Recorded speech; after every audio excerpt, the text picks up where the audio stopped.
you doing? How are you? Doing good. Zach, not to be an error repeater, just a simple question. I'll phrase it properly. The challenge of facing a quarterback who hasn't played a regular season game since 2023 for your defense.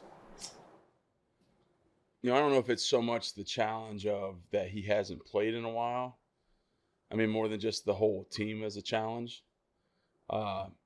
He's very capable of being a starting quarterback. He could be a starter for a number of teams. Very talented, athletic, smart. Like I said, athletic. He can run better than what most people think. Strong arm, very accurate when you watch his film. But I don't think it brings some added level of difficulty as far as preparing for it. Good. Yep, that's good. That's good. Zach, is there any tape specifically of Jared's that you guys have focused on, whether it's preseason, 2023? No, I wouldn't say specific, but watching all of it. But I wouldn't say there's a specific game or games that are leading to our study of him. Is the preseason valuable at all, even though it's preseason? Preseason has different factors to it. But still, just, to see him as a player, how he operates, it's good to watch that from time to time. I know he's a question mark this week. We saw him out there in the red jersey the last couple of days, but what would it mean to get Carl Davis back? Yeah. If he's out there, obviously he's a playmaker. He did it last week, physical, shows up in the run game, challenges in coverage. Anytime a player can build momentum for the team like that, it's always good to have that back out there for sure. Seems like your guys' blitz rate has gone up, especially in the postseason, as much as you can. Were there any reasons behind that, and how have you felt about the effectiveness of those kinds of packages? Yeah, I mean, I truly don't know the stats or percentages of what ours was in the regular season or whatever games for that, but every new opponent brings different challenges, which might lead to different, philosophical schematics that week, and every week's different. So to say, this is who we are now or anything like that, I wouldn't agree with that. But just seeing what they do well, what we do well, and how do we blend both. And is that fun as a coordinator and as a teacher, at being more of a game plan defense where things can kind of change up based on the opponent? I wouldn't say it's more fun that way. I mean, I think every week, no matter what, game planning's fun, and working with the guys is fun, and hearing new ideas from everybody on the staff is fun, and collaborating on that stuff. Look, I know he doesn't have the sack numbers, but what have you seen from Corey Jordan, his improvement as a pass rusher this season?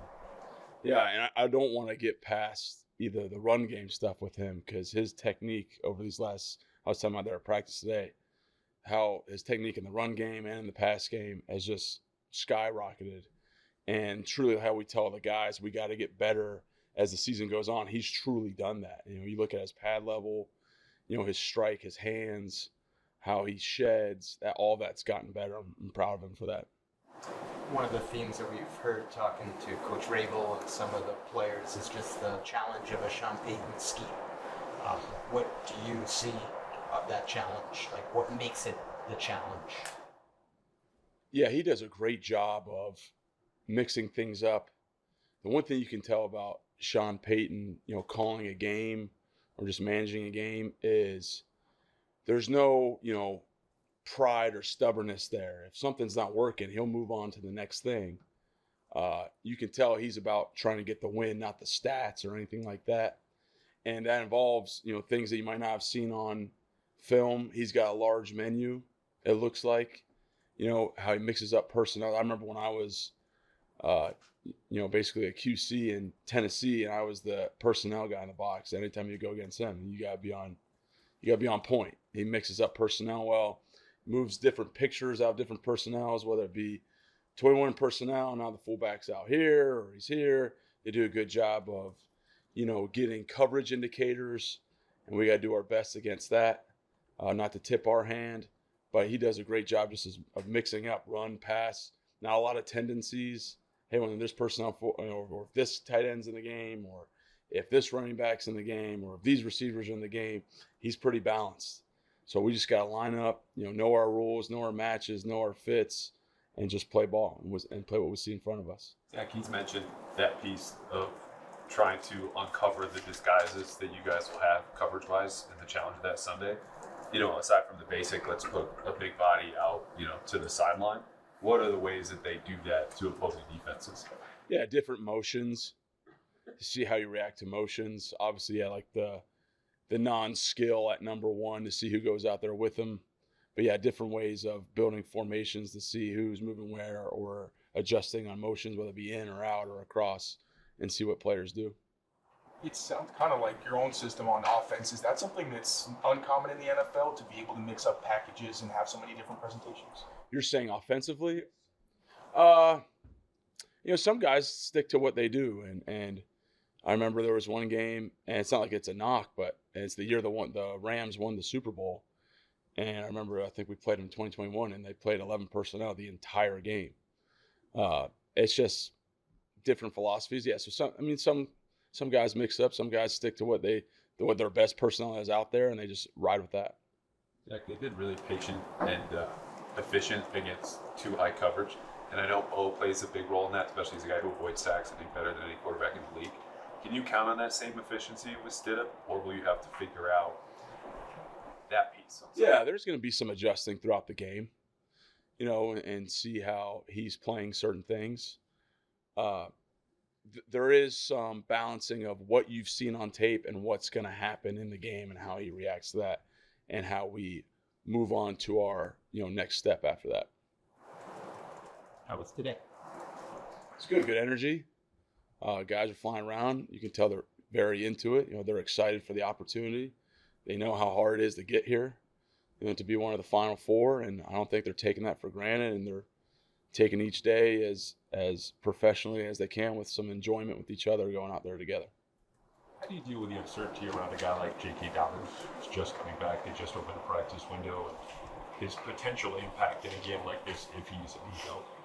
Yeah, I think it's important to know all the personnel that has the potential to be out in the field, whether they play out there or not. But, guys just knowing what his running style is, what typically shows up when he's in the game, and just knowing that going in the game, if it's not out there, then it's not in there. If it is, you're prepared.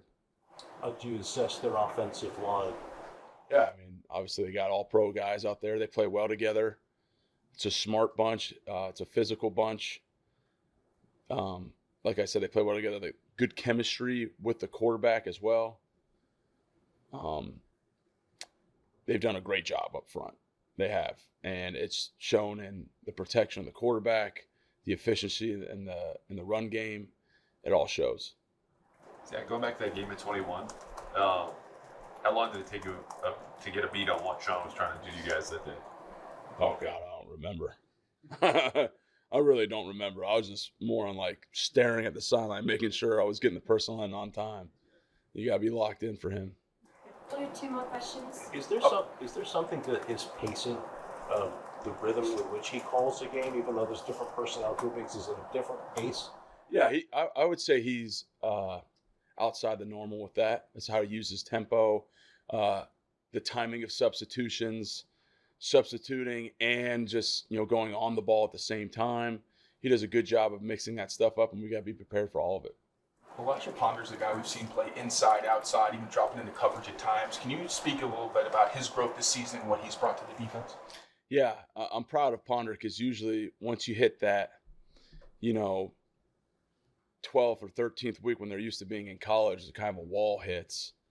And I would say Elijah kind of pushed through that wall and was able to continue to develop his technique and show some position flex and versatility, which is only going to help him in the years to come.